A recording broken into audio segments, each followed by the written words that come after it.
جی، شروع اللہ کے نام سے جو نہایت مہربان اور بہت رحم والا ہے۔ اللہم صلی علی محمد وعلی آلہ وصحبہ وبارک وسلم۔ رب اشرح لی صدری ویسر لی امری واحلل عقدۃ من لسانی یفقہوا قولی۔ رب زدنی علما رب زدنی علما رب زدنی علما۔ نحمدہ و نصلی علی رسولہ کریم، اما بعد، السلام علیکم ورحمۃ اللہ وبرکاتہ۔ تو ہم بک کتاب پڑھ رہے تھے حیا و پاک دامنی، اور جس کا اب ہم تھرڈ باب شروع کرتے ہیں، جس کا مفہوم جس کا ہیڈنگ ہے حجاب اور پردے کا حکم۔ تو اس کو شروع کرنے سے پہلے میں ایک دو حدیث آپ لوگوں کے ساتھ شیئر کر لیتی ہوں حجاب سے ریلیٹڈ۔ عائشہ رضی اللہ عنہ سے روایت ہے، یہ صحیح بخاری کی حدیث ہے، جب سورہ النور کی آیت جس کا ترجمہ ہے اور وہ اپنے اوڑھنیاں اپنے سینے پر ڈال رکھے نازل ہوئی، تو صحابی مہیلاؤں نے اپنے کپڑوں کے کناروں کو پھاڑ کر اسے اپنے سر اور چہرے کو ڈھک لیا، دیٹ ٹائم ہی، اسی ٹائم ہی۔ اور دوسری حدیث ہے ام سلمہ رضی اللہ عنہ سے روایت ہے، یہ حدیث ابو داؤد اور ترمذی کی ہے۔ ایک بار نبی کریم صلی اللہ علیہ وسلم کے پاس ایک نابینا صحابی عبداللہ بن امت مکتوب آئے، تو آپ صلی اللہ علیہ وسلم نے اپنی عورتوں یعنی ام سلمہ اور میمونہ رضی اللہ عنہ سے فرمایا کہ ان سے پردہ کرو، تو انہوں نے کہا کہ وہ تو ہمیں نہیں دیکھتے۔ تو آپ نے فرمایا کیا تم بھی اندھی ہو، تم دونوں بھی اندھی ہو، کیا تم انہیں نہیں دیکھتی ہو؟ تو اس سے ہمیں پتہ چلتا ہے کہ ہمیں خود کی نظروں کی بھی حفاظت کرنی ہے۔ اور ایک اور حدیث ہے اسماء بنت ابو بکر رضی اللہ عنہ سے روایت ہے، یہ ابو داؤد کی ہے، پیغمبر صلی اللہ علیہ وسلم نے فرمایا کہ جب لڑکی بالغ ہو جائے تو اس کی باڈی کا کوئی بھی حصہ دکھنا مناسب نہیں ہے سوائے چہرے اور ہتھیلیوں کے۔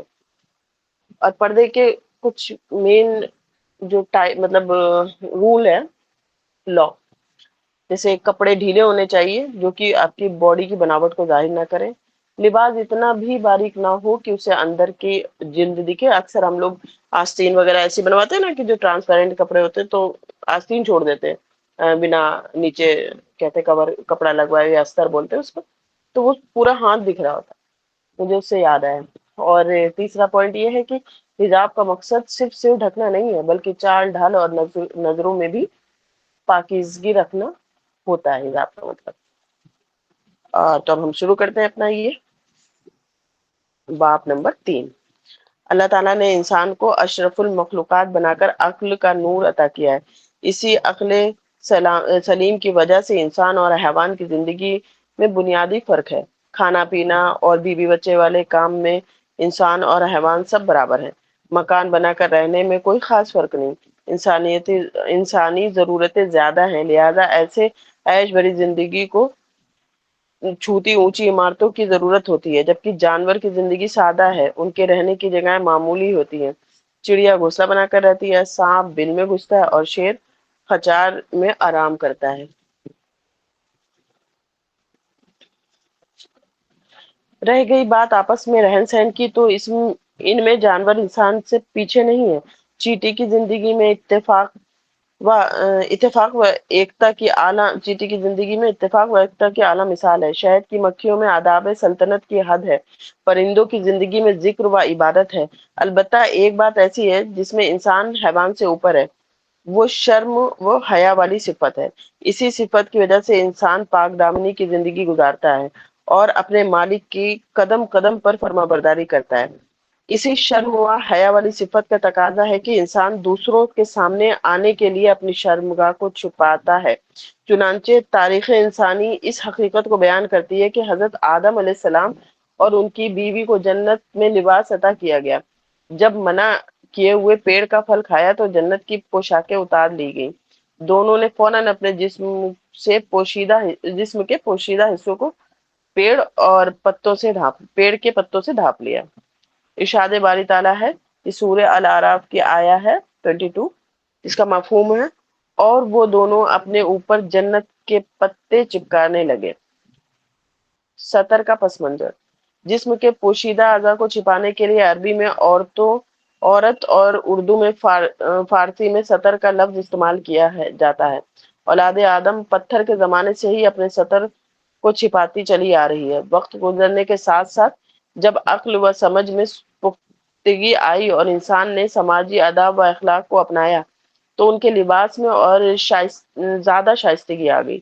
چنانچہ تمام دنیا کے تمام مذہبوں نے انسان کو محجب لباس پہننے کی تعلیم دی۔ عیسائیت میں اگر عورتوں کے لباس پر غور کیا جائے تو کہ وہ سطر ہی نہیں چھپاتی تھی بلکہ ہاتھ پیر اور چہرے کے سوائے باقی تمام جسم کو کپڑوں سے چھپاتی تھی۔ کلیسا میں زندگی گزارنے والی عیسائی عورتیں آج بھی اسی لباس میں لپٹی نظر آتی ہیں۔ معلوم ہوا کہ پردے کے اعضاء کو چھپانا قدرتی، عقلی اور شرعی ہر لحاظ سے لازمی ہے۔ تمام انبیاء کرام کی شریعتوں میں یہ فرض رہا ہے۔ حجاب کا پس منظر۔ دین اسلام کامل مکمل زندگی گزارنے کا طریقہ ہے، لہذا دین اسلام میں حیا کو ایمان کا حصہ قرار دیا گیا ہے۔ حیا کا تقاضا ہے سماج میں سے عریانی بے حیائی سرے سے ختم کر دیا جائے۔ اسلام نے زنا کو حرام قرار دیا تو فرمایا یعنی زنا کے قریب بھی نہ جاؤ۔ شریعت محمدی نے قیامت صلی اللہ علیہ وسلم قیامت تک کے لیے انسان کو اپنے چشمہ صافی سے فیضیاب کرنا تھا، لہذا اس میں جن کاموں کو حرام قرار دیا گیا ان کے ذریعے بھی ممنوع فرما کر شیطان کے داخل کے ہر سوراخ کو بند کر دیا گیا۔ مثلا شراب کو حرام کر دیا گیا تو اس کے بنانے، بیچنے، خریدنے اور کسی کو دینے کو بھی حرام کر دیا گیا۔ سود کو حرام قرار دیا گیا تو معاملات فاسدہ یعنی غلط لین دین سے حاصل ہونے والے نفع کو بھی سود کی طرح مال خبیث قرار دے دیا گیا۔ شرک کو حرام کیا گیا تو تصویر بنانے اور بت تراشنے کو بھی حرام کر دیا گیا۔ زنا کو حرام کیا گیا تو اجنبی عورتوں کو دیکھنے، چھونے، شہوت بھری بات کرنے اور دل میں خیال جمانے کو بھی قرار کر دیا گیا۔ یہ بات طے شدہ ہے کہ بے پردگی ہی زنا کا سبب بنا کرتی ہے، اس لیے دین اسلام نے عورتوں کو پردے میں رہنے کا حکم دیا۔ پاک طبیعتوں نے جو حجاب کی اہمیت کو خود محسوس کر لیا، لہذا 5 ہجری میں حضرت عمر رضی اللہ عنہ نے نبی کریم صلی اللہ علیہ وسلم سے عرض کیا، بخاری و مسلم کی حدیث ہے جس کا مفہوم ہے، اے اللہ کے رسول، آپ کی بیوی کے پاس نیک اور گناہگار لوگ داخل ہوتے ہیں، تو اگر آپ پردے کا حکم فرمائیں تو اس پر پردے کی آیتیں نازل ہوں۔ جب حضرت عمر رضی اللہ عنہ نے فرمایا، حضرت مفتی شفیع صاحب رحمۃ اللہ علیہ نے معارف القرآن میں لکھا ہے کہ حجاب کے بارے میں قرآن مجید کی 7 آیتیں اور نبی کریم صلی اللہ علیہ وسلم کی 70 حدیثیں ہیں۔ حجاب سے مراد یہ ہے کہ جہاں تک ہو سکے عورت گھر میں رہے، اگر کسی ضرورت سے نکلنا پڑے تو اپنے جسم اور زیب و زینت کو چادر برقعے کے ذریعے غیر محرم سے چھپائے۔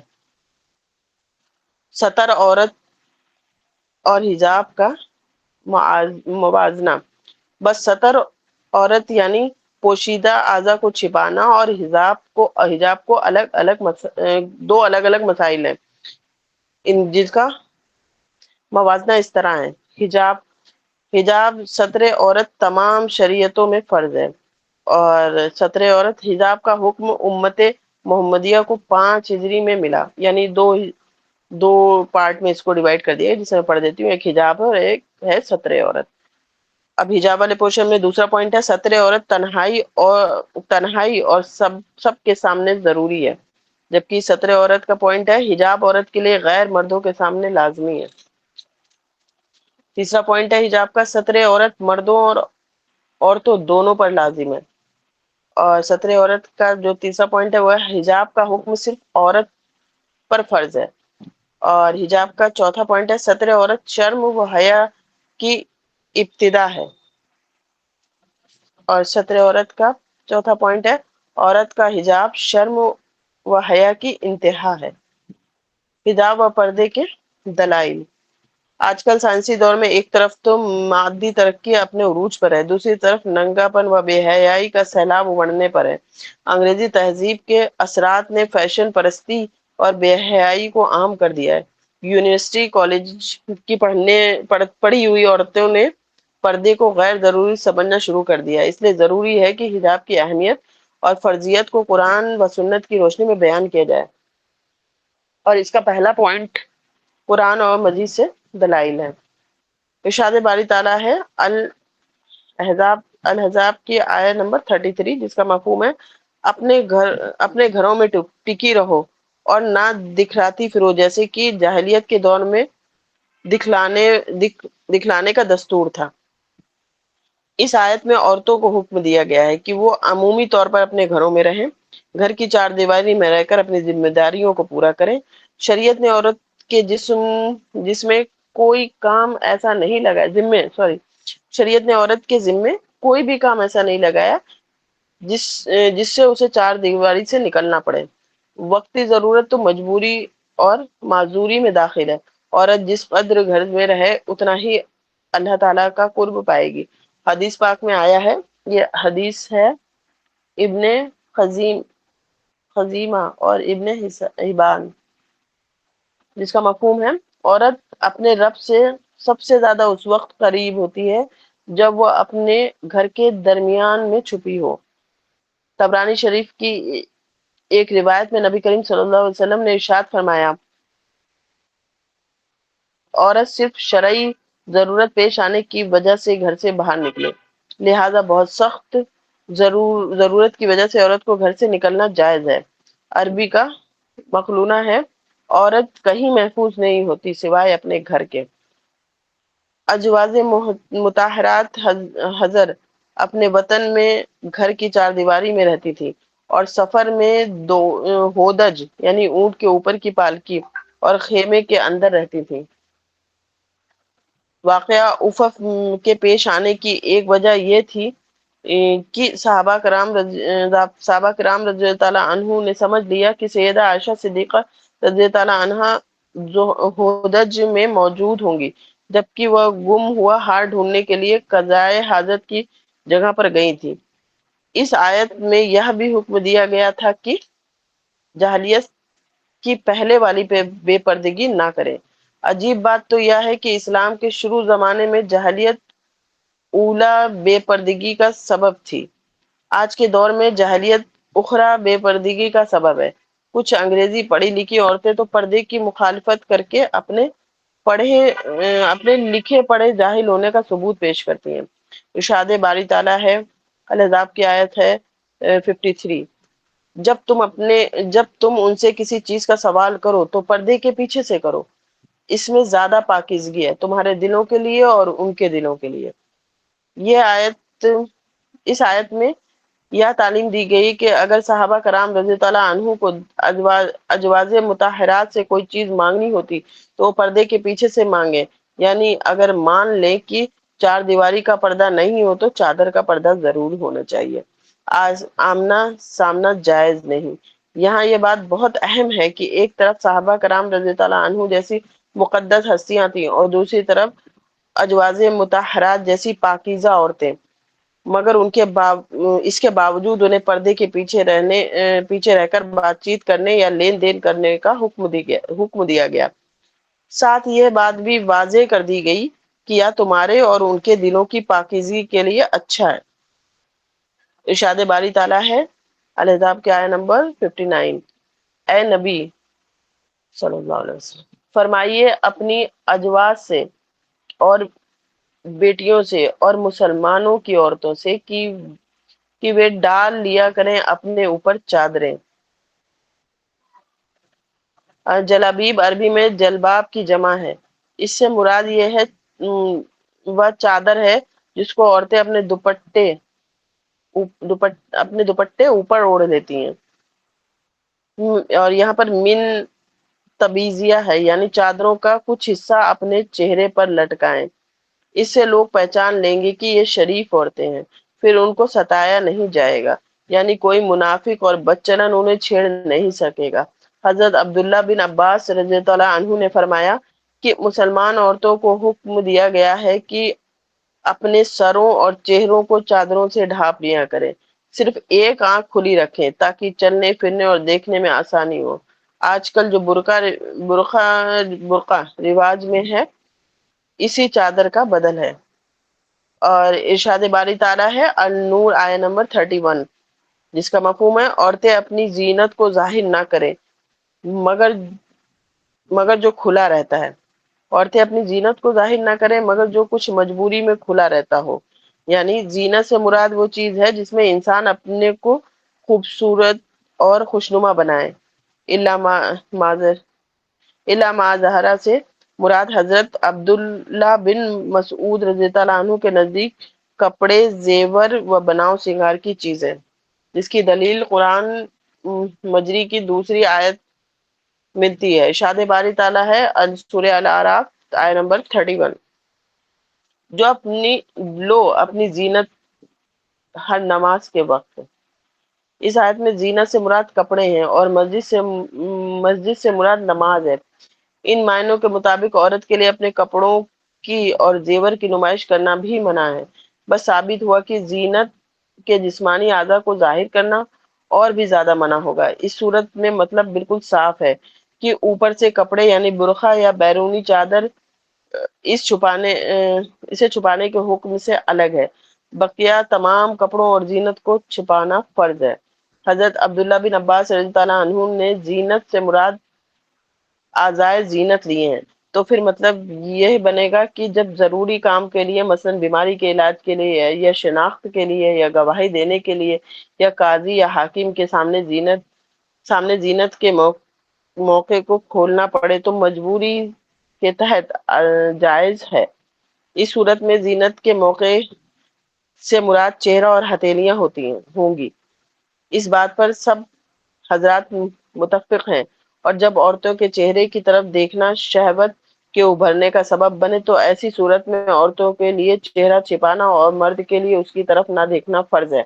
لہذا قاضی کا یا حاکم کو اگر شناخت کی خاطر دیکھنا پڑے تو ان کے لیے بھی پہلی نظر بلا شہوت جائز ہوگی، دوسری نظر حرام ہوگی۔ ارشاد باری تعالیٰ ہے سورہ النور کی آیہ نمبر 60، جس کا مفہوم ہے اور جو عورتیں گھروں میں بیٹھی رہی ہیں جن کو نکاح کی امید، یعنی بوڑھی عورتیں جن کو نکاح کی امید نہیں رہی، ان پر گناہ نہیں کہ اتار رکھیں اپنے نقاب کو، یہ نہیں کہ دکھاتی پھریں اپنے سنگار کو، اگر اس سے بھی بچے تو بہتر ہے ان کے لیے۔ اللہ سب باتیں سنتا اور جانتا ہے۔ شرع شریف میں ایسی بوڑھی عورتوں کو پردے میں سہولیت دی گئی ہے کہ جو نہ نکاح کے قابل رہی ہوں اور نہ ہی ان کی طرف مردوں کو رغبت ہو۔